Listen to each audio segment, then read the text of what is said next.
What's going on, people? Welcome back to the channel and welcome to another live stream and welcome to another low in a season of lows when each week that passes, we don't think it can get any worse. And then it does. Rock bottom Southampton last week, no manager, bottom of the table, lose. Oh, we'll never lose this one. Tottenham away, we always beat them, not conceded a goal in this stadium. Spurs, no, we always beat Spurs, we always do them. Be fine. No, 2-0 loss today. No fight, no passion, no desire, no ideas. Clueless all over the pitch, clueless on the touchline. And enough is enough for me now. This can't continue. You know, I've been fully supportive of Graham Potter. You know, I want him to do well. I've wanted him to do well. I want to give managers time. I want to move away from hiring and firing managers and look for a more stable appointment and build something more long-term. But there comes a point where you can't just back someone with nothing in return. And even for the most die-hard Potter-inners, if for want of a better phrase, like when you look at the situation now, you just there's nothing that you can say that is that you can back him. There's nothing. There's no evidence to back it. You know, there's no results to back it. There's no style of play on the pitch. There's not like, oh, you know, you can see a clear idea and we just need to get through a couple more games and it'll be all right. Like, this is 2 wins in 16 now. We're closer to the relegation zone than we are to the top 4.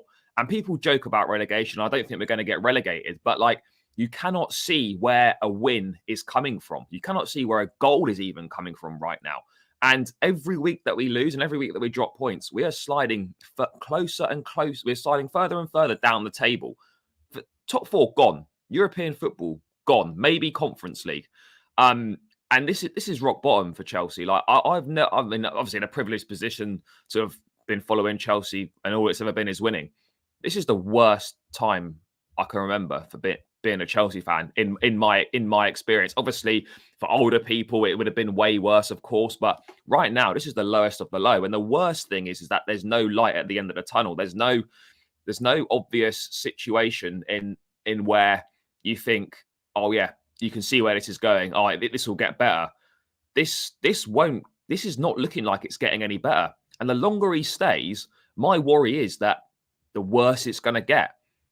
It really is. I mean, obviously, Ollie, it's not the best of times to be a Chelsea fan right now, mate. Thanks for coming on as always. Massively appreciate it. We will talk about the game in a bit. But from your point of view now, like the last 2 weeks, I think the last 2 weeks and the games against Southampton and today, that's kind of been the end for a lot of people. And I actually don't think you'll find many now that can support Graham Potter in terms of him being the right man to take the club forward.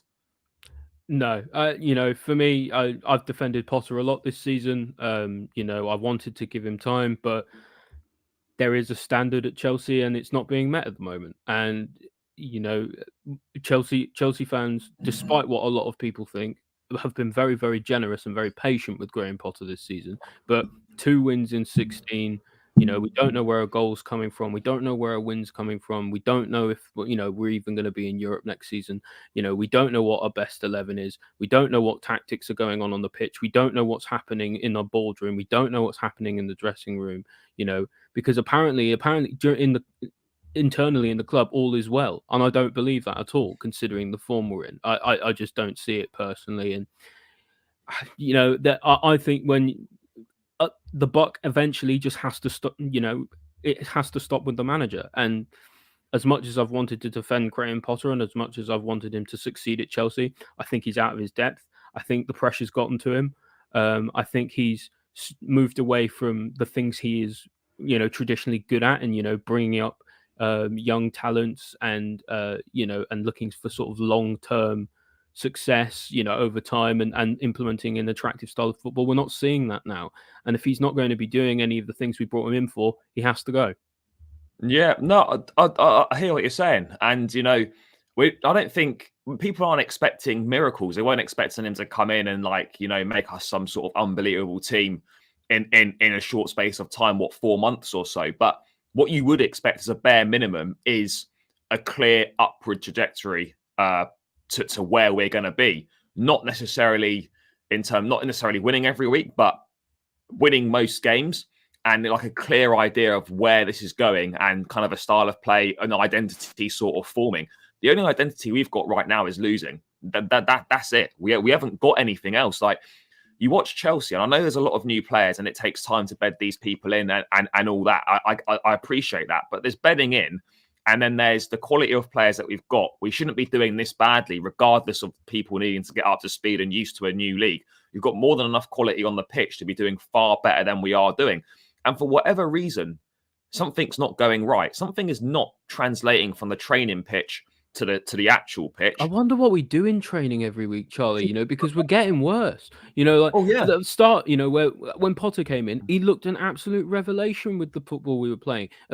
Game we played against Salzburg, that was champagne football. What on earth has happened? I know we had a lot of injuries, but surely, Potter's ideas must have been able to translate at least a little bit by now. So that's why I'm saying this is a managerial issue, because surely he will have had the time to implement his style of play by now. If this is his style of play, I want him gone tomorrow, because it's just there is no style of play. Yeah, there is no style of play. We look really reactive, and we don't look like we're looking to, we don't look like we're even going to create it. We could have played for 10 hours today, Charlie, and not scored a goal. We'd still be playing now. Yeah, with no one else on the fucking pitch, and we wouldn't score. It's absolutely ridiculous, and it's just and for me, I don't see things changing until the manager changes, because ultimately it rests on his shoulders, the team selection that gets put out. I know we talk a lot about player power and the power that has, but it seems to me that the players either aren't playing for Potter,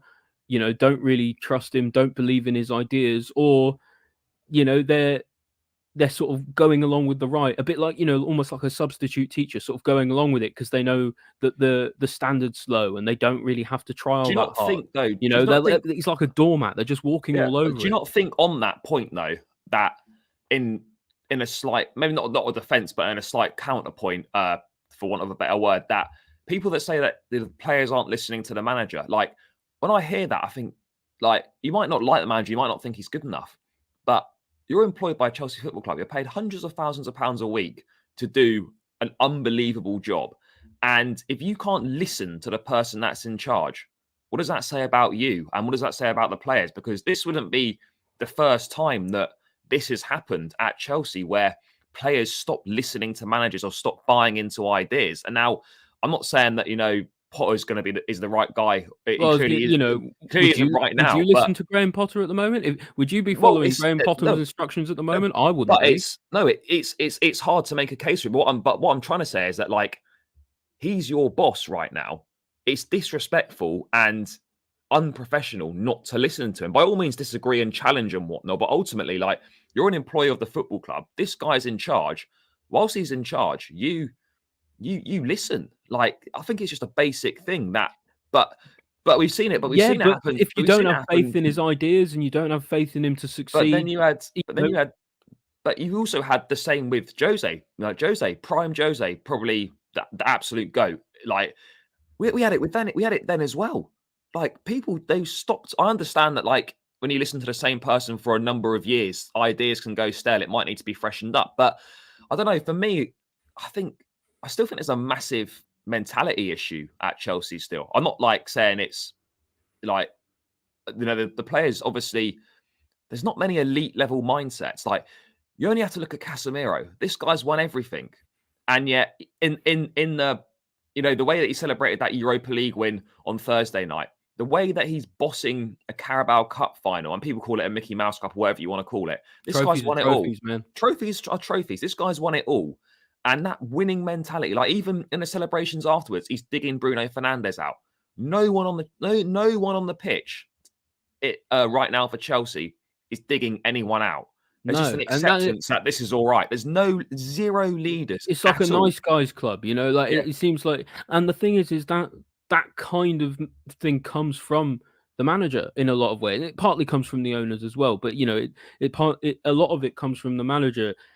In that, we've now won 2 games in 16, and apparently the mood is great around the club. Apparently the mood music is brilliant. That is terrible news. That's absolutely terrible. If I was a Chelsea player at the moment, I would be miserable. I would be absolutely miserable with how we've been playing recently. I would be digging out everybody left, right, and centre because it's not good enough, Charlie. We know it No, it's isn't. not. We've seen it for months and months and months now. We've not won an away game since October. You know, No. like what there I'm quite literally speechless. What else is there to say except, whatever's happening, either the tactics aren't working, in which case he's got to go, the players aren't listening to him, in which case he's got to go, or I don't know, or the fact his mentality is so sheepish that nobody's really all that interested, or everyone's happy to just go along with this kind of happy-go-lucky ride, even while the results are getting worse and worse, and we're sliding down the table. In which case, he definitely has to go. There's absolutely no way back for him now. He could turn it around. He could turn it around, win every game between now and the end of the season, and I'd still want him sacked because it's just. I want him to prove me wrong. I really want Potter to prove wrong. I want him to stay here for years and prove that he's the man for us and win us loads of trophies. I just don't believe he's the man to do that. I believe in Yeah. this process that Boehly and co want to be implementing, but they've picked the wrong man. Yeah. Look, I said it after the game today on Chelsea Fan TV. It'll be out. It'll be out in a bit. Over on that channel. So do check it out. But I'm just like, there's nothing wrong with admitting you've made a mistake. Yeah, And I think now, look, I'm in two minds about this in terms of I do kind of rate it that they're prepared to back someone and give someone time and stick with them through tough periods. But at the same time, there's got to come a point where there's a that cut off, tips and that I think there's for a got to be lot a of cut-off people, point. that was Southampton. Certainly, for a Yeah. lot of people, it was Spurs today. Yeah. And it just makes you think. Like we were saying this before we went on. Like how low can it go? Each week we think we've hit rock bottom, and then the Mate, it week gets after worse it and gets worse. worse and worse. Gets If worse and we worse. if we don't turn something around soon, we're going to be out of the Champions League as well. A decent Champions League run is the only thing that will save this season now. And I if mean, we've yeah. got nothing to play for, that's not going to help the players' mentality either. The No, fact it's that they not. know there's nothing to play for, they're all going to be on the beach. Half of them don't want to be here. Half of them have got their foot out the door. Half of them are already on holiday in their heads, knowing they're not going to be playing or moving on in the summer. It's like it's going to make things even worse. And man, it's so hard to be a Chelsea fan at the moment, and it's so hard to really love the club. I'm It's absolutely tough. tired of this silly mentality we've got going on in the club about how I don't know. We just always expect to win, and it doesn't take hard work to win because all the It Chelsea. does. All the Chelsea teams and managers in the past knew that if there's one thing that you need to do to win and to be a Work successful team, hard. it's you've got to work hard and you've got to have the hard graft. And Those players aren't working hard. I They're don't not. see anybody in that No. squad at the moment. And you know what? And like I said, it's getting worse because we've spent all this money in the summer and all this money in January, and some of those players now are, it's only taken a month, and they've kind of slipped down to the level of the rest of the squad. Mudryk was electric when he first came in, when his first little cameo against He Liverpool, gets despite 10 not having minutes played in today. months, and he was absolutely dreadful today, and he was rubbish against You've West got Ham as 10 well. minutes. What are you You going to know, do in 10 minutes? yeah, And that's Madueke, like he's looked good when he's come on. Now he's not really didn't doing even anything. play. Felix, wasn't really here, there, or anywhere today. Enzo had one good ball, I think, in the first half, and that was it. Badashil is the only one who seems to be doing, But he and he dropped didn't play today. today. He's Didn't even, dropped he today. didn't even come on when Yeah, Thiago Silva got injured. And that's I, another negative on the day. Thiago Silva now I don't, injured. and Don't know that's the how long thing for. is, I just don't understand what we're trying to do. I don't understand, I don't think anyone does.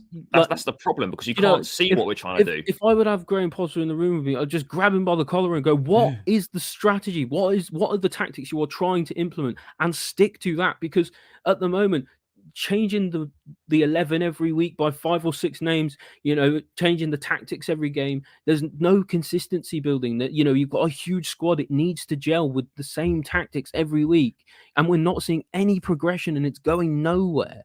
It is what I would say. And it's not like a defense, but like it can't. It's not helpful having such a big squad because This is why we end up changing it so many times. In terms of the lineup, because each week there's going to be decent players that aren't making the squad. What's happened to Cucurella? Hasn't even been in this. When did he last play? West Ham. Chalobah's been wrozen out. Chalobah's frozen out. Like it's, When's the last time we saw Chukwuemeka as part of a mate squad? hasn't made the squad for the last 3 matches. But I would. Do you know what? Part of me wouldn't mind that. Part of me wouldn't mind if certain players were getting missed out as long as there was some cohesion and there was some Yeah, concept about why they're being left out, and there was some idea.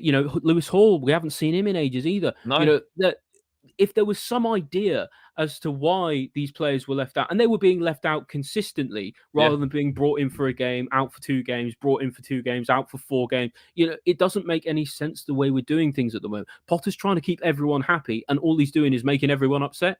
He just needs to pick the right pick the people he trusts within the squad, right? And whether and a lot of us won't like that. A lot of us aren't going to like whoever that is, I'm sure, because maybe that includes some players that we don't think deserves to be here. But he should pick whoever he trusts in the squad as sort of his core squad and stick with them, and the others be damned. And in the summer, if they have to go, they have to go. That's not a problem. yeah. No, I just look at it and it just looks like that no one's bothered. Like it really does. I was there. I was there this afternoon, and first half, look, it wasn't amazing. It was okay. We were in the game. We defended reasonably well. We didn't create an awful lot, but we were in the game at 0-0. And as soon as the second half begins, less than a minute into the second half, we've conceded a fucking goal. And then I from know. that point in, it's done. Like, That's it. That's the other thing, is that every time we concede a goal, it's game over. I said this It's earlier finished. today. Yeah. I'm in a group chat with a few of my mates and stuff who all support Chelsea. The second the goal went out, and game's gone now. Game's Because, done. and we Game all know it finished. was, and everyone in the stadium knew it. Everyone watching at home who's a Chelsea fan knew it. Is that there's no fight in this team? There's no fight back, and I don't mean fight back as in going to push one of the Spurs players over or have a scrap or have handbags, because that doesn't do anything, especially if you're not backing it up on the pitch. What I mean is showing a bit of balls, putting in the good tackles, winning the ball. Shouting at your teammates, telling them, to We haven't got those fuck up. characters. And there's just We don't have nobody them. there to We do don't that. have And the those manager's people. certainly not going to do it. So, and if he's not going to engender that kind of environment, nobody is. And But it's there's no leaders. There's none. There's literally no lead. There's no leaders off the pitch, and there's no leaders on the pitch. Like, you just look at the players today, good footballers, but no one that's got an ounce of leadership in them at all. a team of individuals, not Yeah. a team. Oh no, it's not a team. And again, we're like literally we're good. We're okay for a half, and then second half, most games we're fucking awful every time in the I second don't know half. what Potter says to him at half time either. Like his in-game management is poor. He seems to change the tactics at half time every single game. Everything was reactive today. Yeah. Nothing was proactive. Nothing was. Oh, I'm going to try and obviously like you don't expect to fucking have a goal conceded less than a minute after the restart, but like you might think you're 1-0 down. You're thinking, fuck, I need to make a change like straight away. 5 minutes later, 50 minutes on the clock. Right, need to make changes. Like everything's reactive. Nothing's proactive. Nothing's like, right, I'm going to try and anticipate what's going to happen here. I'm going to go for this. Like if you're 1-0 down, you're losing a game, you must win. Don't wait until 10 fucking minutes left to chuck on a couple of attackers to try and make a difference. What are you going to do in 10 minutes? Absolutely fuck all. And that's the thing, it's just it says to me that Potter's still treating a lot of these games like as if with that sort of same Brighton mentality of like you've got to stay in the game and you've got to make sure that you're trying to get a good result against a tough opponent. This is Chelsea Football Club. That sort of standard does not fly here. It's a pressurized environment for a reason, because we've had 19 trophies in 19 years under the previous ownership. Right, that is a high bar, and if you are not able to match that high bar, and if you're not able to match it in the dressing room, in press conferences, in whatever scenario, you have to go, because that's the standard here. It's high. Yeah, it is. And what I would say is like there's no shame in not being good enough to reach the standards. That's cool. No, like, that's all right. That's okay. But what is not acceptable is the fact that we don't look like we're anywhere near reaching those standards again. And not even in the long term. Like no, if even in the short term, you can't even look at the squad now. Score. You can't even score a goal. You look at the squad over the last month or so, and you go, "Oh yeah, they're a team that's going to win a trophy in like 2 years." No, that's It's not going to work. And the same, and we look at, you only have to look at someone like Eric Ten Hag, who's actually a manager who's got some bollocks to come in and actually get rid of one of the biggest egos in football, sign someone like Casemiro, right, and actually turn their team around. And look That's at the today. best thing they did. The The best best thing thing they he did, did was and sign they've Casemiro. yeah, and they've won the Carabao Cup today. And we were unlucky, right? We drew against Man City. It's not exactly a death sentence, but we didn't play well in that. Shocker. And we were out of the game. But Yeah, it's just I have no faith in this squad, in the individual players, or in the manager or any of the coaching staff to actually succeed in but any yeah, way with no, us I know. long term. And But and it and just for, and for that reason alone, he has to go. But it just But begs the question, as you said, Nate, like, what are we? I mean, obviously, I'm not in a privileged enough position to go to the training ground or anything like that. I would love to know what we're doing in training, what the sessions are like, how the players are training, what the mood is like around the place. Because we were three something, days off last week. I'm yeah, sure the players are but loving it. something's amiss. Something is not adding up in terms of what we're doing on the training pitch, translating to the match. Because I mean, there's every chance that we could just be training really shit as well, which is why we're playing shit. But there is a possibility of that. But all the things that you hear, all the noises that come out of the club from all the journalists, all the well-connected people, is that, as you say, the mood around the camp's good. The players are trying really hard to turn this round, which of course they are. I'm not like about to say that people aren't trying, because I believe we are. I believe players are I think trying, some of them aren't but trying. no, but You no, know, they probably. But this then comes back to my point that why are we playing players that? Why are we starting players that don't want to be here? Why is Hackett? again, this is a managerial issue, Charlie, isn't Why it? is Ziyech starting today?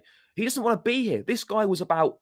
If we'd This sent guy the was a paperwork. broken fax machine away from Yeah, joining yeah, Paris. yeah. He was. From He joining doesn't want to be PSG. here. This is the same guy that after we got fucking smashed 3-0 at Ellen Road early at the start of the season, he flew straight to fucking Amsterdam to try and get himself a move back to Ajax. This is the same guy that then wanted out to leave for PSG. As I say, fax machine problem. He missed the Was in deadline Paris. by about. He did the medical. He did the media. He did Yeah. everything, and now he's fucking playing for us most weeks. Like, that's not cool. Why are you playing guys that don't want to be here? Like, this Exactly. is part of the problem. Why is Ziyech going to try when he And doesn't want to be Kovacic here? is ill, apparently. Kovacic ill. Like there's so many people that there's just like there's no light at the end of the tunnel here, and you have to question That's the certain thing, selections. Like, yeah. It's a I managerial issue, Charlie. It is because what kind of wet blanket is Potter? If after doing that, after Ziyech doing all of that, he then goes, "Oh no, it's all right, mate. Jump back into training. Jump back straight into the squad with the rest of them, keeping a brand new signing out of the team." I don't understand, Charlie. I just don't get it. These players are walking all over him and doing nothing in return, and we're all expected to just go and support them all the same. No, that's not mate, how it works here. it's not. You've got to give something back. Like, you've got to see something in return If as a we had fan. any semblance, genuinely, if there was even the remotest semblance of any tactical awareness, any style of play, any progression for the future, I would be happy to have Potter stay, even though it'd be a rough season. I'm sure it would be sorted out by the end. But there's nothing. No, there's nothing. We were okay against Dortmund for a half, and we lost. We were okay for 20 minutes against West Ham, and then This is the bit where it's just good for part of a game. we That's shit the it. bed there. But then since then, we had time off, and we went against managerless bottom of the league Southampton and got absolutely slapped. We've gone against Spurs today, whose manager Okay is for a actually half. coaching. Yeah. Well, whose manager is coaching them from a hospital bed, mind But you, hasn't as well. that guy that was managing them today hasn't even got his UEFA license? No, he's not even got his coaching badges. I'm sure. And it's just, I don't understand. If we were seeing any tactical awareness, any reason to actually get behind the team, then it'd be like, okay, well, it's a tough period, but we're going to rally together and we're going to do it. But there's just nothing. But there's tough periods. Nothing. I fully appreciate, and I think a lot of fans fully appreciate, this was going to be a tough season. There were going to be tough periods. That was always going to be the case. But there's tough periods, and then there's tough periods. Like 2 wins in 16 in all comps. 1 goal scored in February, 4 goals scored in 2023. We scored 1 goal from our last 77 attempts on goal. Like this is not a rough patch. This is like something fundamentally wrong. Every There's team is something going to broken, something is actually not broken. something is not working. Like every team is going to go through bad runs of form. Even now, Arsenal, they went through 4 games where they didn't win for 4 games. Didn't win for 3 or 4 games, and they're kind of coming out the other side of it. Like every team is going to go through blips where you don't win for a number of games or you lose a few Yeah, on the but not spin. half a season, not Like you don't 16 games. 16. It's 15 Premier League games, right? So that's more than a quarter of a season, and you know that's Yeah, it's over a mad. third. It's over a third. Like it's ridiculous. Like, and that's the biggest problem. That's the biggest problem for me is that you can't see. Like, there's no sign of when this is going to end. Like, you could sort of accept it a little bit more if you're like, yeah, do you know what? Yes, we've lost a couple of games, but you can see where the direction's going. You can see the ideas, and There's we've just just been nothing. unlucky. Like, there are no ideas. There's no identity. There's no tactics. There's no style of play. There's no inspiration from the sidelines. There's no motivation. The players aren't doing anything. Everything is wrong on a fundamental playing level, coaching and playing. Literally Everything is not top to nothing bottom, top to nothing's bottom. working. Nothing's working. Nothing's working at all. Now, And the buck stops with, and what I'm saying is the buck stops with Potter on that. If you look at this team, the majority of this squad, who a lot of this squad are Champions League winning players, right? I know we talk a lot about Tuchel and how it's unfair to compare and all the rest of it like that, but it just doesn't make any sense to be doing this badly when we were performing that well before, right? So the only variable that's changed is the manager, and if that's what's happened, the manager has well, caused the what's players to mad play is though, like this, like and he has to go. what's weird is like if we think back, it seems like a long time ago now and a while away. We were unbeaten in the first 10 games or 9 games under Potter. Yeah, Like we picked up. I think they weren't all wins. I think I there think were we won like 6 or 7 of them. I think six wins, 3 draws, or something like that. we won a fair few in a row as well. We Yeah, we did well. won 4 or 5 in a row. We started pretty well, and then the problems have crept in. But then that kind of takes me to the next point. If we move this on a little bit, is that like, okay, let's say like a lot of people get their wish and Graham Potter's removed. As I was saying to you before we come on, it's never as simple as just sack the manager. There's got to be some There's got to sort be of a strategy, there's got to be a strategy, and there's got to be a plan in place. Now, what I'm saying and is that it's good, and it has to work. yeah, And that's the thing about it, is there is a lot of pressure on Boehly and Co in particular now. If they do sack Potter, they have to get it well, right. the next one's got to be right. But what I'm saying is, okay, let's say Potter goes right, okay, then Big up, George. what do we do for the rest of the season? Because what I'm saying is, like, they obviously want to appoint someone that's going to be a long-term appointment, a stable appointment for a number of years. That's clearly the situation. So we know full well that right now, if we're going to remove Potter, you're not going to get the guy you want for the long term to come in February or March, because Zidane and uh, Zidane and Pochettino are names that people go on about. They were both available in September when Tuchel was sacked. They both weren't the right guy then. I don't think they're the right guys now. So you get, what other long-term managers you're going to get? You look at people say Luis Enrique. I'm not sold on him. I'm really not. Obviously, He did all right with Barcelona, didn't he? But that had Messi in the team. Wasn't very good with Spain. Wasn't very good with Roma. It's not a good barometer to judge a person's managerial ability of winning a treble with that Barcelona team. I'm not discrediting it, but it's not an accurate representation of how good a manager you are. So you look at those three and you think, well, Zidane, as I said, Zidane and Poch they were available in September. They weren't right then. I don't think they're right now. So you'd be having to go down an interim route, and then what do you do? Like, who do you I think get the key, what you do is, you go for an interim now, and you negotiate with every elite manager in Europe to find one that will say yes to come in the summer. That has to be what you have to do. You do need an interim. You need a proper interim though. You can't have John Terry do it. Right, I know. Everyone on Twitter and everyone on the line. It's not going to work. The best John Terry is as much as I love JT and he's got a great mentality, all he's ever done tactically is put out the cones for Dean Smith, right, at Yeah. Aston Villa. So it doesn't, it makes absolutely It's the no same sense for people that him to say, do "Oh, that. why don't we have Thiago Silva as a player manager?" That's just nonsense. Those aren't plans.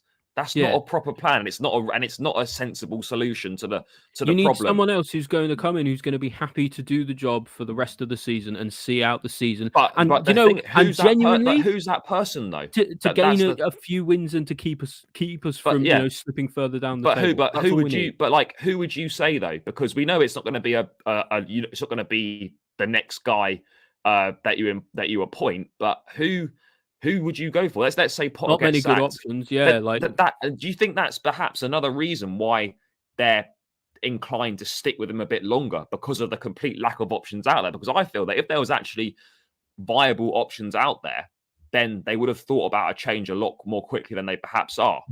maybe, but also I think it's stubbornness. Yeah, I think they Yeah, I want to think look, billionaires have got big egos, haven't they? They don't want to admit they they're want to wrong. prove that they Yeah. made the right decision in the first place. I disagree. I don't think they did. But they want to prove that they made the right decision even in the long term, and they want that they've got the data to a certain degree to if they want to back that up and all the rest of it.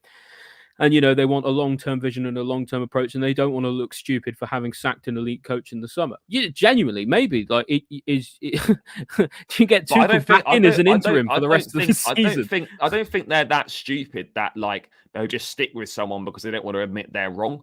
Like of course everyone's got egos. Successful people have got egos, but like I just look at it and I just don't see what potential option we could do in terms of an interim manager because.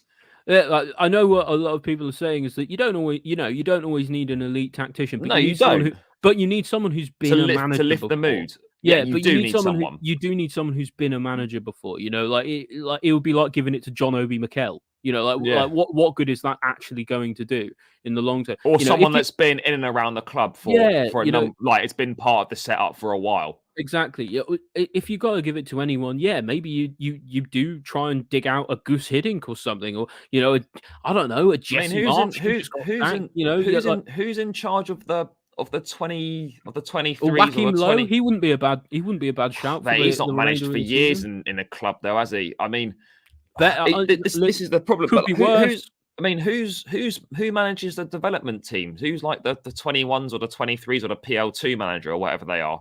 I Like, don't I know. mean, I can't remember. Yeah, Neil Bath, I think. Neil Bath, like I think this is a contributing factor is that there's also not an obvious replacement, which Lampard. is no, like Lampard. But people are only saying Lampard because of what he did as a player.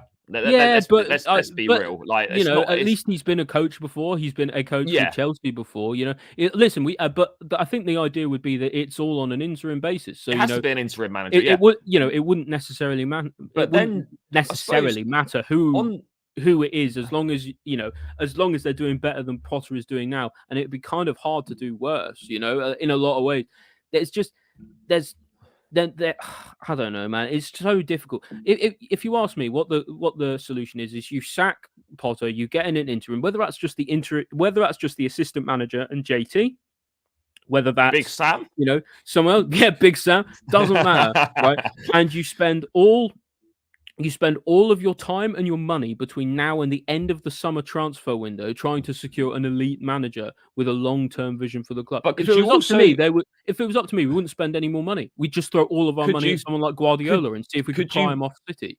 Could you also look at it on the flip side? I'm not saying I necessarily think this, but could you also make the argument that actually, even if let's say someone else comes in, you might get a bounce for a month, 3-4 games, but it's not really solving the long-term issues, is it? So, but that's what an interim manager's for. No, I know, but what I mean is, how do we know that? How do we know that the next person that comes in terms of the next manager for the foreseeable future, so potentially, how do we know that they're actually going to do any better? Because we don't, and that's the thing. That's the problem. And that's the reason there's pressure on Boehly and Co. is because they have to get it right, because we can't sack Potter and bring in someone who's just as out of his depth for the team. That would be if we and that's probably where a lot of it comes from. Is if they do sack Potter and they bring in someone and it turns out worse, they'll look even worse. The owners, they'll look like even less like they know what they're doing than they do at the moment. So it just, I don't. For me, it partly comes down to mentality. I like Porto's coach.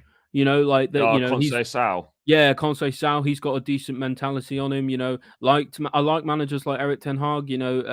Anyone like him. Ruben Amorim is not bad at sporting, but Not again, not a bad idea. but again, like what I'm saying is, he's not too dissimilar to Graham. I'm not saying that Amorim is worse than Potter by any stretch, but like, is he really that much better? That's my point. Like, you don't want someone that's just a little bit better. You want like an obvious upgrade. And absolutely. Amorim is not actually, for me, Amorim or Conseil Sal, admittedly good names, but like, are they that big an upgrade? Yeah, I don't really think that they are. But you'd also have to look at it and Ancelotti, think, maybe. I think he's going to go to Brazil. Yeah, For the but national money team. talks. I think Maybe.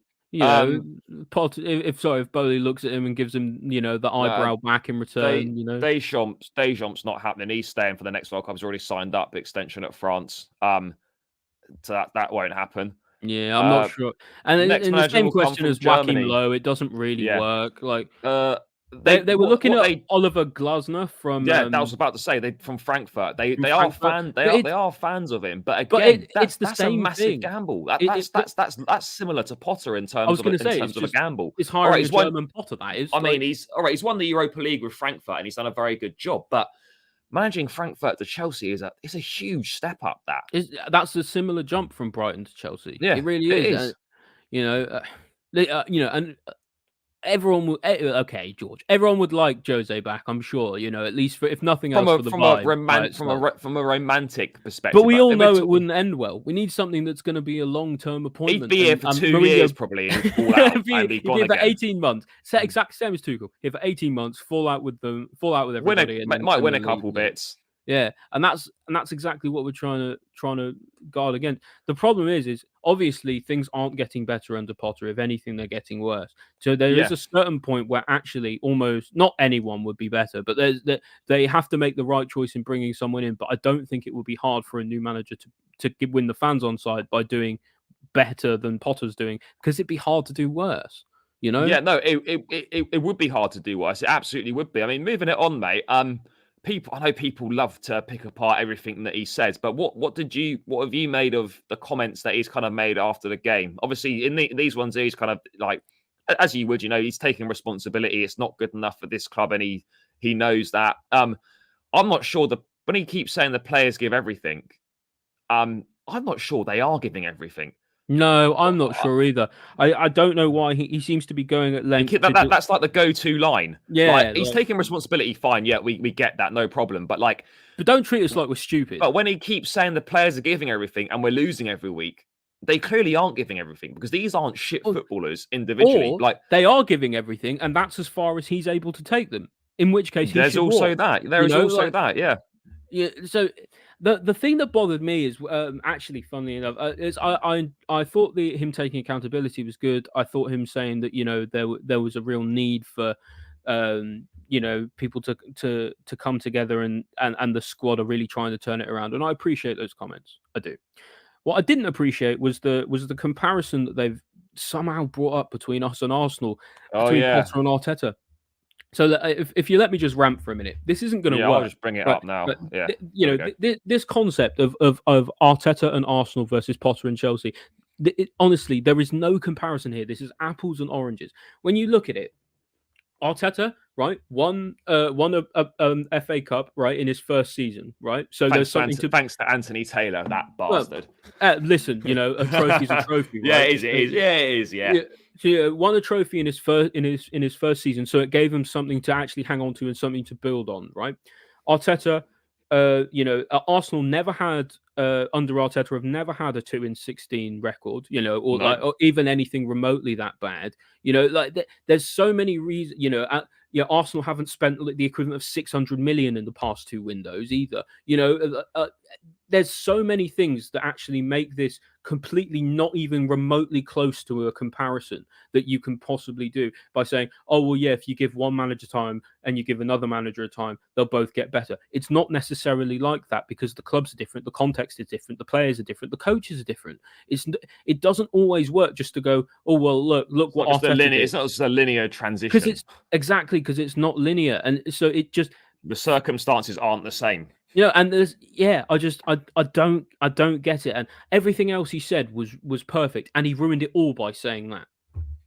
Yeah, it doesn't really make sense. Like, I understand that, like, you can look at it similar to Arsenal in a perspective that Arsenal fans were in a similar situation to us now, where the vast majority of the fan base wanted Arteta gone. The Kroenkes stuck by him, and he's kind of turned it around, and they're back, they're ahead of schedule in terms of kind of where they were looking to be at this point in Arteta's reign. But it's not comparable. It's completely different. Yeah, that's we the came only third last season. Yeah, Like that's the only Arteta comparison. Eighth, Yeah, that's the only comparison, is the fact that they stuck with him and he's now reaped some results. Like, that's the only comparison. Everything else is non-comparable in terms of investment, players, situation you inherited. It's like the situation is really different. We've come off the back of a Champions League, coming third in the league. Yes, we all know it wasn't good enough. Yes, we know the results under Tuchel were poor, especially towards the end. But we had just come third in the league. It's a completely different set of scenarios. It's a different set of pressures, a different set of standards, and expectations. And you know what? As well, Arteta came. Everyone went in on Arteta for coming 8th with Arsenal, right? We're going to struggle to hit that this season. We're going to struggle. We're not going to come 8th. We might struggle to be in the top half come the end of the season, and that's if we turn it around. We're only 10th on goal difference. Right, exactly. So, it's huge, like, it's a huge thing to say that, but it's like comparing apples and oranges. It's saying, well, here's an apple and here's an orange because they're both fruit. Like, it doesn't work that way. It just doesn't. And this is another frustrating thing that I've got with Potter, is I don't know if people are feeding him lines. I don't know if if this is all kind of like his thoughts on things, but it isn't the hallmark of a leader. It just isn't. No, it's not. It's not. And we all knew that when he was appointed, it was a gamble, and that he was going to be out of his depth, and it was going to take time for him to adjust and to get used to it. Of course, but let's be honest, I don't think any of us expected it to be this bad. Fundamentally, he's not a bad coach. He isn't. Well, I think we all like knew that at the start he was going to be out of his depth. We knew that. Of course, he is. He's never managed at this level. He's never managed at this level. He's never managed the personalities and the egos of big players, who've won stuff that he hasn't, right? But we thought, and I think it's fair enough for a lot of people to say, we expected him to rise to the occasion, and we expected him to do better than he has, or do better than he has, or grow into the role, certainly. But he hasn't. If anything, he's regressed. He's nowhere near like the manager he was when he was at Brighton, actually playing reasonably attractive football, getting them into, I think he get them into Europe one season, doing excellent stuff with the resources he has. And now he seems to be squandering it all in the wake of just trying to do anything to get a win, and it still isn't working. So, I just don't understand. If it's up to me, I'd if I was Boehly, I'd be turning to him and going, "What are you doing here?" Yeah, no, it's a fair point, and they must be thinking that, like, the leadership, like the ownership group, whether it's Vavell, Winstanley, along with Boehly and Lawrence Stewart, and all these guys, obviously involved. Ultimately, the final decision is going to come from Boehly, but they'll obviously be consulting amongst that group, and they've got to be having serious conversations again about what's going on. Do you know what? That's something else actually that I don't like about what we've got going on. We've got 6 or 7 sort of, like, people who are at the sort of sporting director kind of level now, and not one of them has come in, to speak to the media, to rightfully or wrongfully be the face of this, and to say we're in a bad spot and we're going to stick with Potter, or we're going to stick with Potter because of X, Y, and Z. Because at the moment, all the fans have got is a bunch of random, cryptic stuff that comes out in the media every month from when they brief them and go, well, he won't be sacked this week. And it's like, well, we all knew that because you said you wanted to stick with him like 3 months ago. I think things have gotten so much worse. Can someone just come out and talk to the fans, be a person, I just don't understand it. That's what I think, though, in terms of like if Potter's your guy and you're going to stick with him, just come out and come out and say, look, we know the results are unacceptable. It's not good enough for Chelsea. All this blah blah blah that we know, and say, look, we're going to we're sticking with Potter for the remainder of this season. That's what's happening, regardless of what results happen. At least then people know, and you can be pissed off and angry about it or whatever you want. But at least someone come out and say that, look, Exactly. we're going to stick with him for the rest of the season, That and then communication is just that important. communication's not there. No, it's not. And for bringing in all these people at sporting director level, you'd think there'd be more direction, and at the moment there Yeah, just isn't. You do wonder if it's a case of there being too many cooks, everyone's pulling in different directions, and there's no consensus, and that's what's causing the problems higher up, and it's trickling down into the rest of the team. I don't know, yeah. but it's just it seems that everything that can go wrong at the moment for Chelsea is going wrong, and that there's absolutely nothing that can be done on to fix it except for winning games. And Potter can't seem to do that to save his Well, life. mate, we So can't even why score. We is he can't even still score. here? We You can't know, even if it, score, mate. Let I, alone win. I think I said it to you earlier, Charlie. I think I said it before we started. If it was up to me today, he'd have been sacked in the tunnel right after the game, Yeah, because that was a pathetic display today. yeah. It Absolutely was crap pathetic. today. You It know, was fucking crap. you were there. It was shit, mate. Was the atmosphere from the away fans at least all right? Was that any good? Nah, not, mate, not as good as it normally is. Like the It's away is flat, isn't normally it? The it's whole flat. mood around the club is flat. You got this weird thing going on at the moment where it seems apparently what we're being told, at least in the media, is that everything around the club and inside the club internally is hunky dory and everything's brilliant. But But there's an absolute nothing's whirlwind of yeah. shit going on outside and nobody knows what's going on. How can those two things coexist? Yeah, I don't get it, mate. I'm gonna bring something else up as well now as we kind of move more towards the game. Um, I can't find it now. I'll find it. But I mean, Ollie, just on the game itself, what did you think? Just kind of First, same old, I'll, really, isn't it? yeah, I'll keep it short and I'll keep it sweet. First half was boring and second half was shit. That was it. Yep, and that was it. There was nothing though. But are you what? Why do you think there's literally zero reaction to going behind, or just like why do you think there's just no urgency in the side when we're I, losing a game? I There's just couldn't tell nothing. you. The only thing I can say is I think it's a managerial issue. It seems that Potter personally doesn't seem to have that much charisma or conviction. Maybe he doesn't really believe in his players for what reason or another. Maybe the players don't believe in him. So and it's also a fact that we've gone 1-0 down so many times and not come back that probably the players don't believe in themselves. I just don't. There's obviously no belief, is there? Yeah, Because Darmesh is spot on. The mentality's in the gutter. That's probably part of what it is. It doesn't take much to beat Chelsea because 99% of the oh time at the mate, moment we're beating mate, with ourselves. it, mate, we're the easiest team to beat in the league. Yeah, All you got to do is score one, and then yeah. you and you, Get a lucky and goal, you win. get a lucky screamer like Skip did today, score a free kick like what Ward Prowse did the other week, and you're absolutely coasting because there's no chance we're getting back into the game. You have at the very least would be get an unlucky draw at the Yeah, very least. yeah.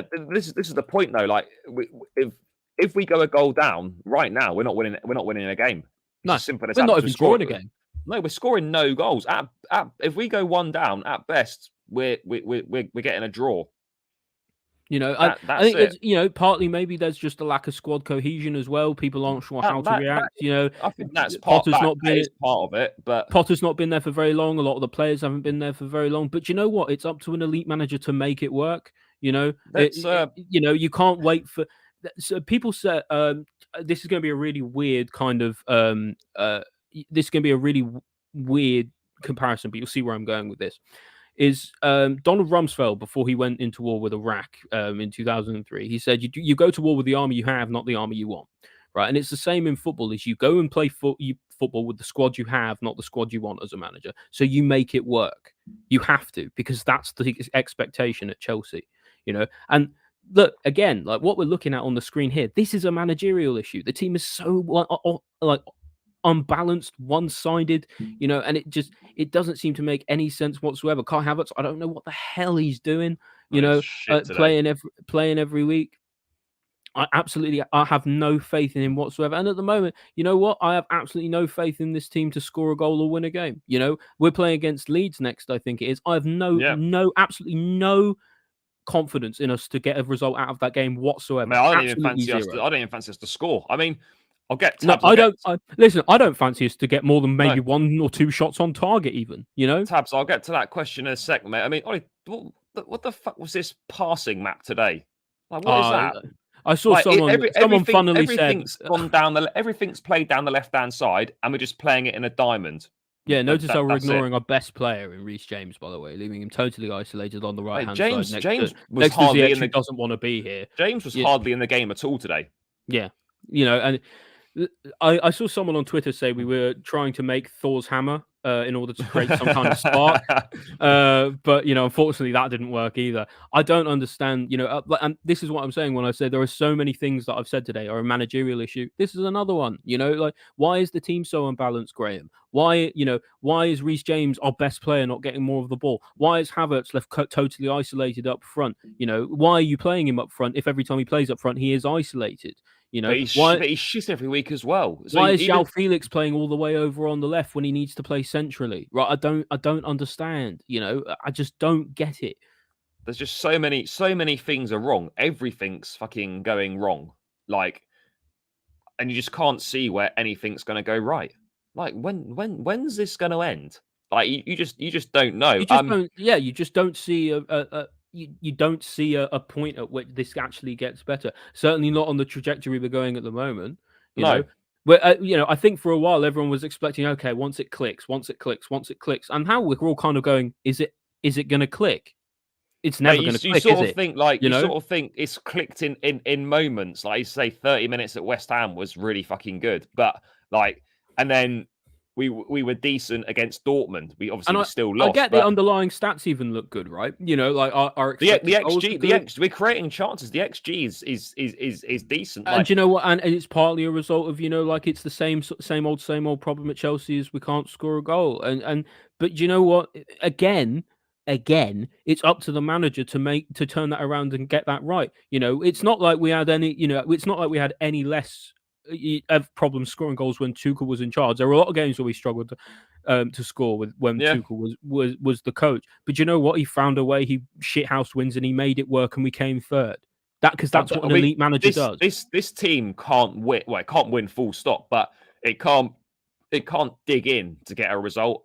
Like that. No, there's no like There's no kind of right. There's no kind of right. We're in the trenches. Let's put our socks up kind there's of no attitude. siege mentality, No, is there's there? none. There's nothing. There's nothing that suggests when you go a goal down. Oh, we're going to get back into this. Like, come on, guys. Let's really push on and try and sort this out. There's none of it. But and There's for none of me it. personally, for me that comes down to the coach. It does because if the coach isn't gonna is if you put in a half-assed performance, if you put in out of like a 4 out of 5 or a 6 out of 10 and go in at Yeah. half time and it's 0-0, you know the manager's not going to shout at you and he's not going to give you a piece of his mind, and you know he's not going to really bollock you for because he knows you're not trying hard. If you know he's just going to be like, right, decent half lads, same again. You know that you can just get away with anything. He's like a substitute teacher and a doormat, and people are just going to walk all over him. And I don't even think he's all that tactically astute now. I don't get it, Charlie. I just Yeah, don't. well, this is nothing. Nothing. Yeah, I don't. I think that's the. I think that's the biggest problem, as we've said. That like, we don't know what the solution is. Yeah, and That like, that's but there's no. partially the answer to your But question, Tabs, on yeah, the screen, is yeah. that we don't know. There is no obvious solution. Like, I know it sounds like a bit of a cop out, but like, there's no obvious solution. There's no name that stands out that you think. And even in the summer to take over, like, there's no guarantees you'd get. Like, I get it. Like, the project's attractive and it's Chelsea, it's London lifestyle, it's Premier League. You wouldn't have a shortage of managers per se, but at the same time, you've got to think as a manager, like looking at Chelsea, thinking, oh, this was supposed to change. Like, are we as a top manager, you're going to look at Chelsea and think, well, if I don't instantly get results, or if I don't win for 3 or 4 games, they're going to be wanting me out. Like, But why? it's not Why? like that. But it's not like that because we've won twice in 16 games, No, I and know. Potter's still here. But what I'm saying is, there are people that were saying when it was like 2 wins in 4 or 5 that were saying a manager's got to go. So, but this is my problem as a fan base, and I'm not including everyone. But if a new manager comes in and we say we're 1 win in 5, we're 1 win in 6, like, Are we then going to say, oh, this guy's got good enough? Are we just constantly going to go in a But you know cycle, and what? are we just I going to don't say, I don't like, oh, know. at the first time shit hits the fan, we need to replace the manager every single time? We You know, can't think like that. I yeah, but you are right. But at the same time, I think then it's down to the manager to actually have that mentality to make it right. I don't know if you remember, Charlie, is when Tuchel came in, he said it several times. He said, at Chelsea, it's a short term appointment a lot of the time, and That's because it was. you're only as good as your past, however many Yeah, games, and yeah. in the future you never know what's going to happen, so you have to keep that up. At the moment, I think Potter knows he's got the job security, and I don't think I personally think that either the pressure's too much for him or he doesn't feel enough pressure. And the fact that we don't know which one it is says a lot. Yeah, it's a tricky situation. But let's get into some ratings then and kind of fire through this. Guys in the chat, feel free to get involved as well and keep firing your questions in and stuff. We'll get to as many as we can. Keep smashing the likes on the stream and subscribe to the channel if you haven't done so already. Trying to get to 3,000 subscribers as quickly as possible. So please do hit that subscribe button if you're tuning in now and you haven't done so. And also feel free to check out the match vlog from today as well. It was a depressing experience making it. So please do check that out. It's on the channel now. Mate, Kepa, what did you make of him today? Again, beaten by a long shot. He's not great when it comes to long shots. I don't Should have think there's saved any. it. It Got a it hand was to it. yeah, And it it was hit the down bar and went in. it was down the other end, and I watched the replay on the big screen, and it looked like it was pretty central. Should he have done better? I've I haven't watched seen it. it back. I think it, to call it top corner would be very generous. Let's put it that way. It was more or less not straight at Kepa, but it was, like it was Mendy would have saved it. Let's put it that way. Just because he's got a bit more height, a bit more. Not even that, like, because Kepa got a hand to it and it hit the bar and went in. I just think he's got really soft wrists for outside the box shots for whatever reason. It's always been his Achilles heel. I thought he really probably should be saving that today. He's had a really good season, but today I think he's let the side down a bit with that one. Yeah, that wasn't great. And then the second goal, there wasn't much that could be done about that, really, to be honest. I mean, yeah, Kepa today, I'll probably just say average, mate. I'd probably give him a 5 or a 6. Let's go. I would have given him a 4 because if you see the replay of it, it's not a good save. I'll just put it that way. But I personally, for me, I expect the keeper to save that. I really do. Go 5. Thiago Silva for me didn't really play long enough to warrant a rating. Yeah, so we'll NA him. But what I would say, really good until Koulibaly injured him. Yeah, what I would say on that is, mate, how big a concern is that now, particularly with Dortmund coming up for in just over a week's time. Silva, our best defender, so important to us. Doesn't really get injured. Our leader on the pitch. We don't know how bad this is yet because there's not been anything that's come out that I've seen. If anyone in the chat has seen anything or can find anything, then do pop it in. But this is a big blow in it, mate. It goes without saying. And this you've got to hope that this is just a knock and he couldn't carry on. I'm going to take it on the idea that hopefully it is a knock. It was a knee to knee. Which could just be a bit of a for a knee injury. A knee to knee is obviously better than like a tweak or a twist or whatever because obviously then you've got something more internal and more important going on. But yeah, not good. Obviously, I wouldn't surprised to not see him against Leeds, or even if it was just a knock, to not see him against Leeds anyway, to save him for full fitness against Dortmund. Yeah, I mean Dortmund's only 2-3 days after Leeds, so yeah, I think we'll see some rotation for the Leeds game, but again, we all know my opinion. Can we afford to do that? Listen, we all know my opinion on changing changing the team by 5 or 6 positions every game, but that's just me. It's not going to change, is it? But yeah, Silva, hopefully he's gonna do all right. We just got to hope it's not too bad and he can be back for definitely for Dortmund. What did you make of Fofana when he came on? Because I thought last week against Southampton he was decent. I thought he wasn't bad today. Really poor clearance. I think it was a poor clearance from Fofana or it was a poor clearance from Enzo for the skip goal. It was Enzo, I believe. Oh, it was Enzo, was it, for the skip goal? I thought Fofana was okay today. There was a few loose bits. Fofana did right. Made a good block that hit the post. Yeah. It wasn't bad from him. I think it was Højbjerg, maybe. Yeah, maybe Yeah, Højbjerg. in the first half. That's another sort of thing against Kepa is he didn't really move for that. He kind of just he was a statue for that. But yeah, I think Fofana's done really well since coming back in from his injury. I thought he'd be a bit slow to hit the ground running, but he's done quite He's well. done quite well, not bad. And Jordi I got, Silva's he's probably one of the more positive aspects of a just absolutely dreadful run of form at the moment. I'd have yeah, given him a 6. yeah. I think he was all right. I And don't to think be anyone, and for what it's worth, I don't think anyone in this team deserves more than a 6 today. no, I would also agree with that. And it looks like, to be honest, if Silva's injury rules him out of Dortmund, then this will be the partnership for Fofana and Koulibaly. Like there, it won't be anyone else. Well, it could be Fofana and Badiashile. No, he's not in the Champions League squad, is he? Oh no, of course he isn't. No, you're spot on. For Dortmund, it'll be this for Yeah, Fofana. Koulibaly, obviously, I was surprised that he started today. I really was. I don't understand why Badiashile was dropped. For me, there was no reason for Badiashile to be dropped from the I team. think It wasn't I amazing against Southampton, but no, that but didn't help. They didn't have Silva alongside him, but Silva was playing, so there was no reason for me I not to think play Badiashile. part of it was Koulibaly's a bit more aggressive in stepping out to stop attacks, and I wonder if it was part of that. It was kind of a tactical decision. I think it was the wrong decision, but it was a tactical one.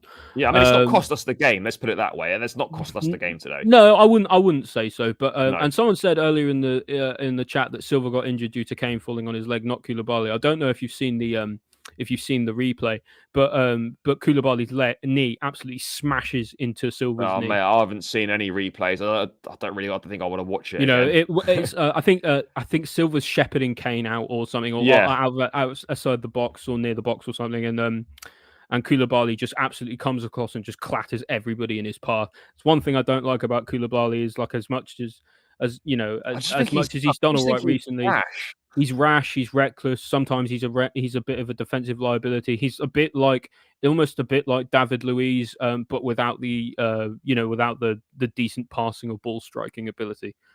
So say from that what you will. I just think he's really rash. I don't know. Thought his game was met today. 5 maximum. I mean, I don't think he was. I'll give him a 4.5. That's fair enough. Reece James, as we saw from that kind of heat map, touch map, whatever you want to call it, map, wasn't really involved that much in the game today. A bit more in the second half. It may as well have been on the bench, mate. Honestly, I didn't. This was one of his worst games for a long time. Not necessarily through his own fault. He was just so ineffective. I know it's only his 4th or 3rd game back since his long-term injury. It was so ineffective. It's taking time to get him up to speed. I'm not entirely convinced that 4 at the back is really the way. We're not seeing attacking patterns like the way we thought we would. I was making a suggestion before the game in the preview yesterday, like that. I wouldn't have minded us reverting to a back 3. I wouldn't have minded that either. You have Chilwell and James bombing up as actual wing backs. You get them furthermore. Yeah, I mean, normally you go over 3 because you're not that good at the back or you're not that solid at the back, but we are solid at the back reasonably, and I think it gets more out of James. James is no surprise to me that James and Chilwell aren't proving to be anywhere, or the fullbacks in general aren't proving to be anywhere near as effective in a back 4. No, that's the reality. and that makes sense. They've got defensive duties to do as well, and they've done those duties well. Is that playing to our strengths? I don't think it is. Maybe. The one thing I didn't like about the tactical setup today, I don't know if this is necessarily on James, but every time James went up, they countered really hard by sending their wing back, Ben Davies, I think, was playing at wing back, on the left, and especially in the first half, we were caught in acres of space on that side loads of times. So I don't know if that then is up to James for to bomb forward and someone like Loftus-Cheek or Ziyech to cover the space. So I don't think maybe that's necessarily on Reece James. I think that's maybe a tactical decision. It's just something I've noticed today. Yeah, I agree, mate. I mean, James, I can't really give him much more than a 5, to be honest. Yeah, honestly, I think he was just average. He didn't really get. The whole right side of the pitch was barely used. No. it's really poor today, really unbalanced. I was really Really unimpressed. unbalanced, proper lopsided. Chilwell in today. Obviously, Cucurella not in the squad again. Not really too sure why that is. People have got to miss out, but it seems odd that someone you I spent. think he must have something going on with himself It seems personally, like odd in his that someone personal you life. spent 60 odd million pounds on with add-ons included, that wouldn't even make the squad for the last few. There, I there, think we there can there must start be calling it something. 57 million at the Yeah, moment I because don't I think the don't think add-ons are. those add-ons are ever happening. Yeah, yeah. Right now, it looks like the add-ons aren't happening. But man, I've seen people criticizing Chilwell today. Now, I don't think he was that bad. He wasn't amazing or anything, but He it was wasn't. He was okay, but and it's going to take him time to get back to where he was at. He might not get back to where he was at He that did well level. to get up the pitch, but again, Yeah, you know, we were caught out a lot because Spurs had the width from the wing backs. Whenever our fullbacks went forward, they were caught out. yeah. You know, and that's why It was I'm so not easy to really up for bypass this the midfield. formation. You know, like especially when you've got the likes of Sterling and Ziyech, you know, at the wingers who aren't really going to be doing all Oh, that mate, much they're not doing tracking any back defense. and They're doing no defensive duties at all. yeah. So it's you know, it's seeing that Cucurella's he's just Oh, had he had the a birth third. of his, It yeah, he wasn't. I just mean, had the birth of his child. it wasn't yesterday. I don't think. I think that It was was like the other day, but yeah, yeah. like Maybe it's that's what. understandable Maybe. that stuff Yeah, takes you yeah, out of the game. Yeah, it's fair yeah, enough.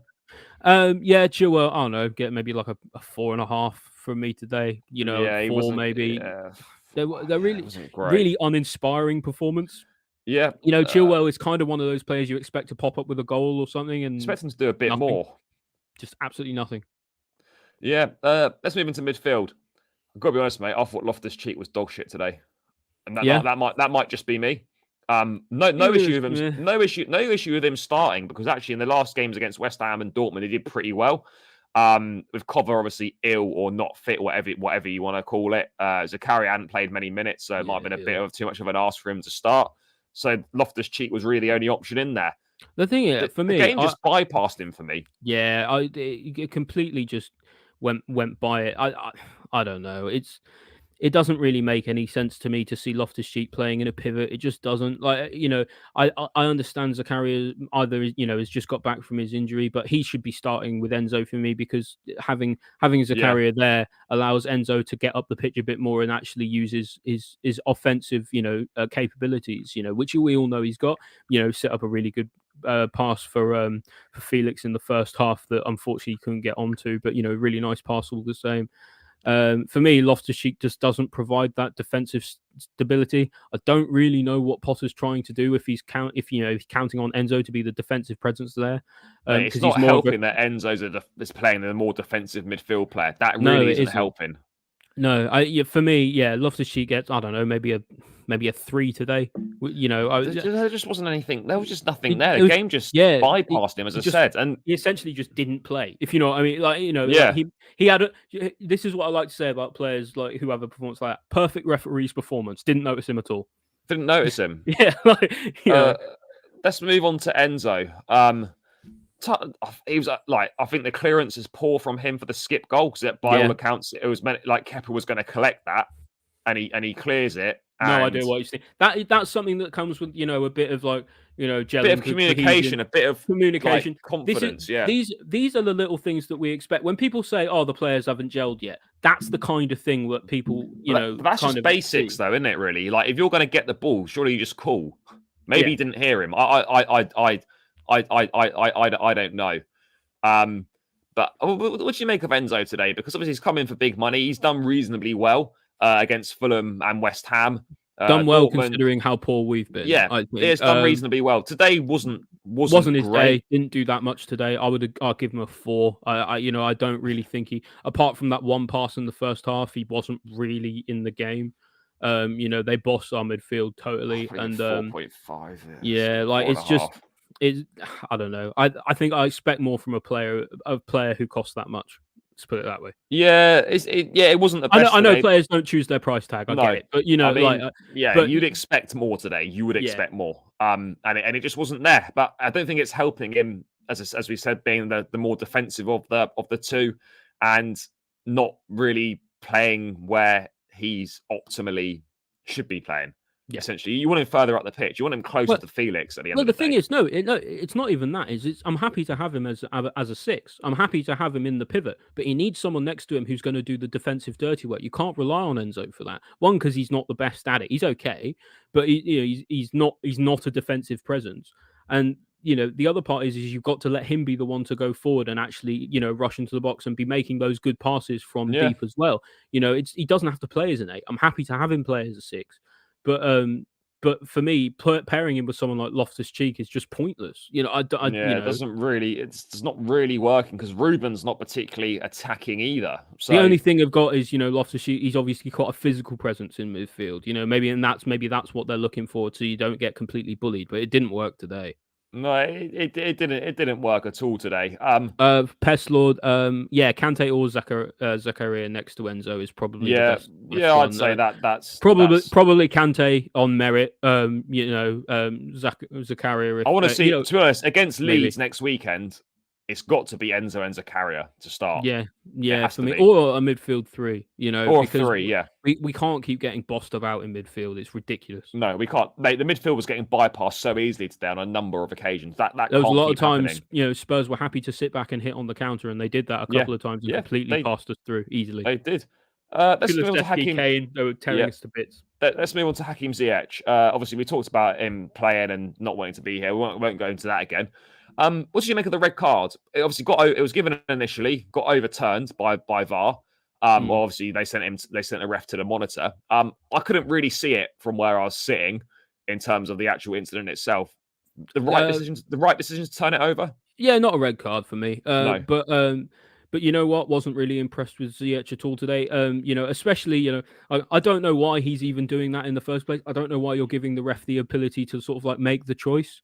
yeah, There's absolutely no need for that. Emerson Royale comes like bundling him and crashes into him. Ziyech sort of turns around and gives him a shove in the shoulder. Push him in. If you're going to push him in the chest or in the stomach.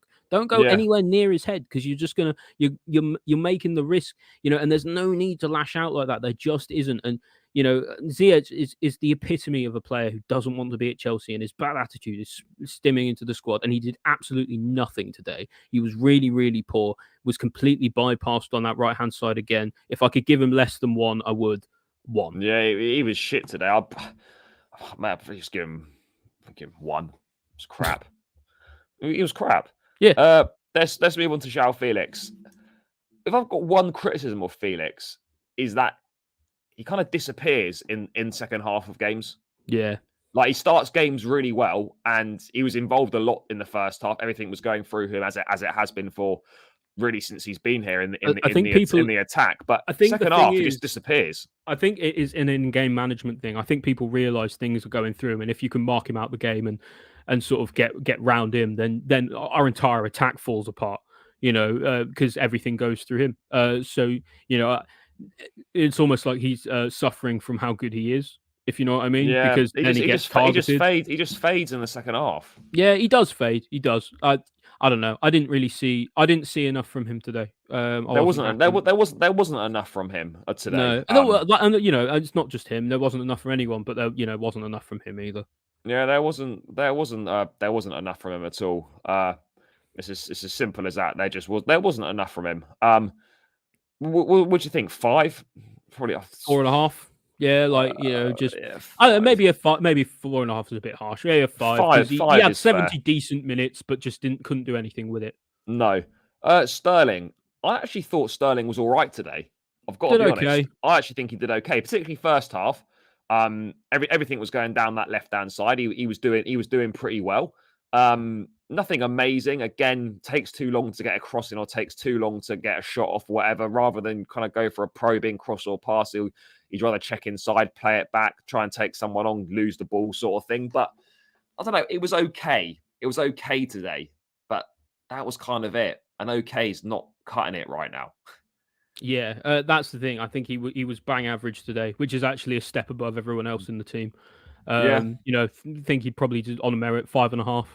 Yeah, I don't think he was that bad today. I thought he probably was better than Felix on Yeah, probably, but yeah, maybe I think overall. I think there's something worth to be said though. The fact that we had so much going down that left hand side through him and nothing came of it. Yeah, that's also a fair point. But that's not necessarily up to us to decide. We have two speedy wingers, so why don't we stretch the play and allow them to be one-on-one with defenders? What does Mount spend this? Yeah, it's Occupying wingers weird how space. Why buy wingers in the first place? Yeah, well, and, I it get is that. strange why we don't necessarily seem to isolate our wingers.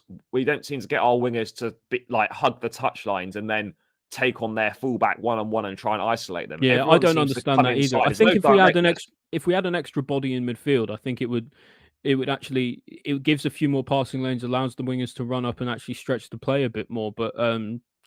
But yeah, I think when we play this sort of 4-2-3-1 with an attacking mid, it gets everyone's in quite a close zone. Yeah, I think Potter wants these sort of passing triangles and Maybe stuff, but go at the with moment it the just old isn't school. Do working. they just go with a 4-3-3? Set one number Hey, nine Potter's and gone two out and out wingers. maybe. I mean, Potter's gone really old school in the games recently. He went like 4-4-2 against Southampton. Most of the Yeah, game, but and we all saw how that went. So yeah.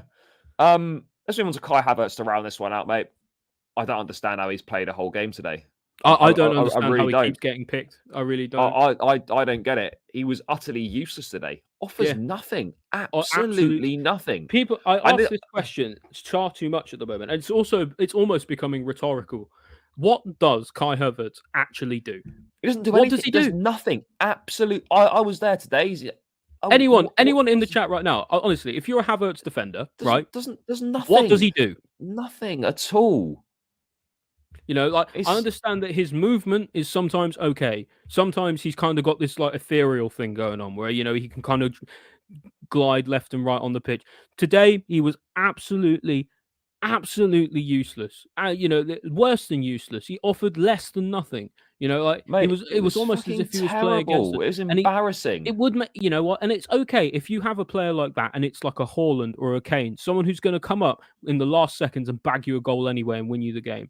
But Havertz is not that guy. But Havertz isn't that guy, and he's not an out and out striker. We know he's not a number 9, and then that's on another managerial question.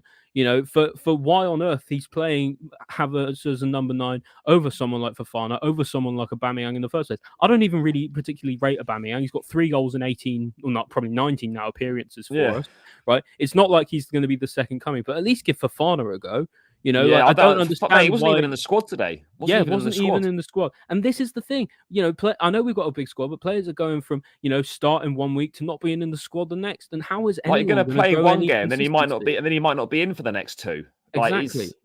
How is anyone supposed to build any momentum like that? It just doesn't work. And it seems the only person who's had the potential and had the opportunity to build that momentum is Havertz, and he's done absolutely fuck all with it. Mate, the two consistencies, right, with how shit we've been is not only Graham Potter, but it's Mount and Havertz. One of those is always starting, and it's shit. It just isn't good enough. Listen, Havertz, did less than nothing today. If I could give him a 0, I would. I've given him a 0, mate. Then he gets a 0 absolutely nothing because he did absolutely nothing and he offered absolutely nothing to the team. If I could give him less than 0, I would. Yeah, because honestly, I do not understand. I cannot fathom. Mate, we spent over 70 million pounds on him.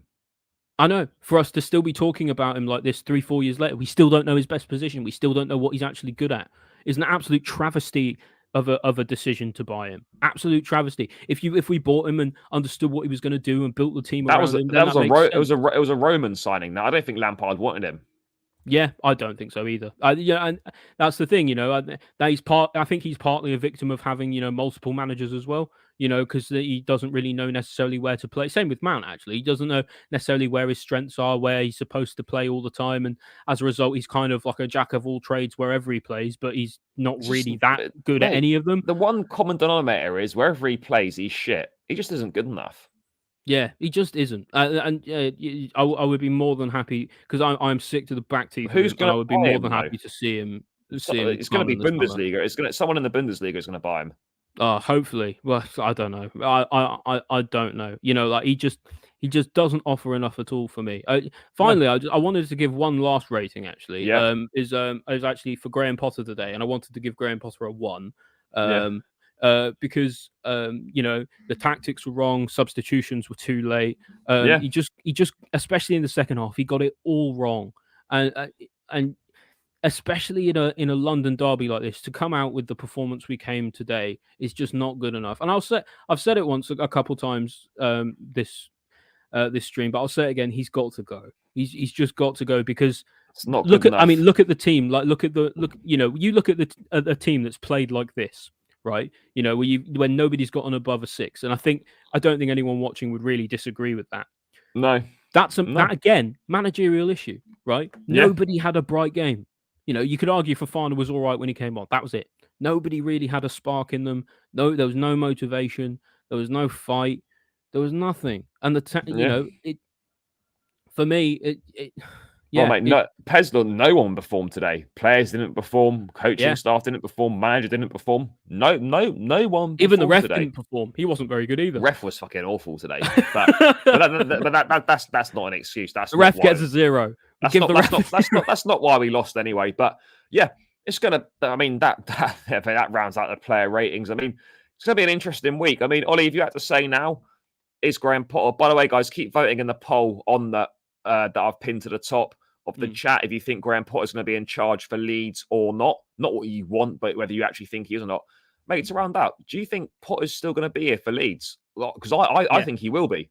Yeah, I think he will be, and that's not really what I want either. Like I was saying after the game, he needs to be sacked today, and it doesn't need to be in a week. It doesn't need to be tomorrow. It needs to be today. If Because it gets to Wednesday and he's not sacked, it's not happening. It's not no, happening. No. and it's very clear to me that it's simply just like I think simply for me that he's out of his depth and he doesn't really know how to fix the problems he's got because No. he's never had them before, which partly is fair enough. It's also up to him to sort of work it out and work with the incredible talent he's got around him, and not just on the player level, but also around him in terms of the board and things like that to make something work out of the situation he's in. Because there are a lot of managers who would kill to be in this situation, having had so much money spent on them on so much talent. For me, I think he still will be here against Leeds. I think he'll still be here against Dortmund because it seems that the owners are really digging their heels in. I think if he's going to get sacked this season, for me, it will be if we go out to Dortmund, that will probably be the one that tips it for me. Yeah, but even then, that's pointless at that point, isn't it? Because well, it is, yeah. Because what you say, what you're saving, you're not saving anything. Yeah, yeah. At that point, there's nothing to save. You may as well stick with Potter until the end of the season to see if he can start salvaging results and things turn around a little bit. Then you can kind of got this question of, well, is there a redemption arc or not? You've at least got an argument for him to stay. But for me, yeah, I think partly it's this kind of data-driven idea that they've got along the board as well, to say that he is going to be sticking around because look at expected goals. We win a lot of games on expected goals. It's a shame they don't count as much as real goals. Doesn't count. So I think there's probably a lot of data-driven stuff to suggest that some of the underlying numbers are more positive than we're seeing on the pitch. And that's probably what they're looking at, and as well as the ego and the long-term appointment and what they want to do around the club and not wanting to back down and that sort of thing. But I think ultimately he still will be the coach, against Leeds. I think he probably still will be against Dortmund. I think the only thing that would even remotely get him sacked this season is if we fall into the relegation zone, which at the moment I know people really. I laughed at and scoffed at the idea a few weeks ago myself, but you know what? How many points? 2 wins in 16. Yeah.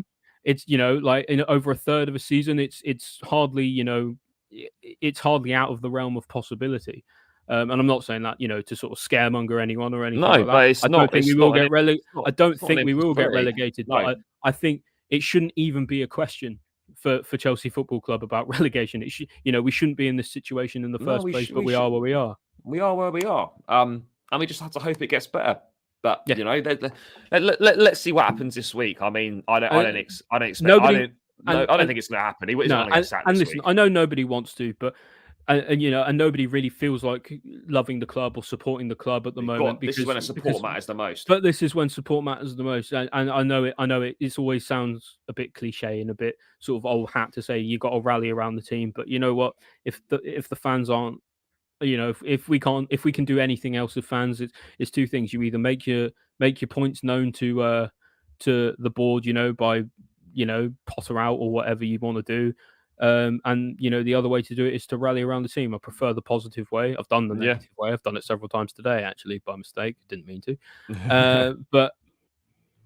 But for me, yeah, it's about we sort of got to we at least at least look for the positives and at least look for the things that we can build around as the season goes on. It's not easy. I appreciate that. It's really hard not to get into a big negative sort of doom scrolling thing on Twitter. I'm sure we all do that from Yeah. time to time. Yeah, it's tough. But don't let it ruin your weekend. Don't let it ruin your day. No, no, simple as that. The sun will shine on us again at some point. We'll be this back. is just think this is the worst it's going to be in terms of. I know we might. I know we might. I know we might. No, but I know we might lose next week or whatever. But what I mean is this is it's not going to get much worse than this. Like the feeling, At the the very feeling we got next now. season, next season can't be worse than this. No, no, I know it definitely not. So yeah, we just got to ride it out. But yeah, ultimately another really shit day for Chelsea, another disappointing performance. Someone's going to clip this and then clip it in like a year Yeah. when we're going like it's somehow worse than it was last season. It's just another bad day, another shit performance, another loss. More questions than answers again. Can't really see where it's going to end, but we move into another week.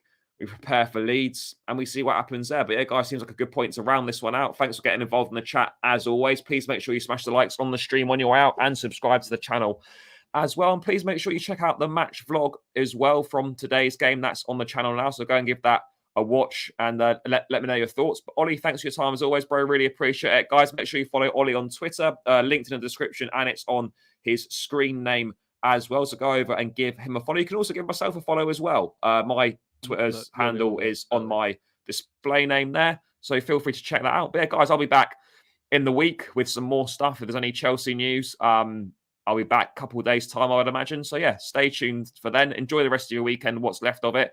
Try and stay positive. Better times are coming. I don't know when. I can't promise when they're going to come, but they will come. So yeah, take care. Enjoy the rest of your weekend. Up the Chelsea. I'll be back soon.